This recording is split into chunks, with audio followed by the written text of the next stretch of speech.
নমস্কার। আজ দিনটি ছিল বুধবার। গোথেনবার্গে আমি যেখানে থাকি সেখানে আমার বাড়ির সামনে অপেলা পার্কে আজ বায়োডাইভার্সিটি সেলিব্রেশন করা হয়েছে।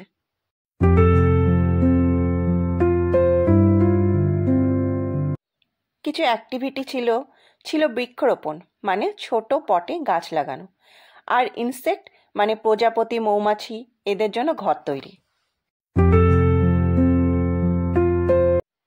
এই যে দেখছেন মাটির থালার মধ্যে স্টোন নানা কালারের পাথর দিয়ে সাজাচ্ছে, এটাকে বলে ব্যাম্বেল স্পা। এই থালায় জল দিলে নাকি মৌমাছি বা প্রজাপতিরা এসে এখানে বসে জল খায়। আর এই গ্রিন রঙের ছোট ছোট ঘর বানানো হয়েছে, এটাকে বলে ইনসেক্ট হোটেল। শীতকালে প্রজাপতি ও মৌমাছিরা যাতে আরামে থাকতে পারে তাই এদের জন্য এইরকম ঘর বানানো হয়। এই বোর্ডটা দেখছেন, এই বোর্ডটার দ্বারা এবং এই পেপারগুলোর দ্বারা এখানকার উদ্যোক্তারা বোঝাচ্ছিল কেন দরকার বায়োডাইভার্সিটি। আর সবশেষে ছিল বড়দের জন্য কফি ও কুকিজ এবং ছোটদের জন্য জুস।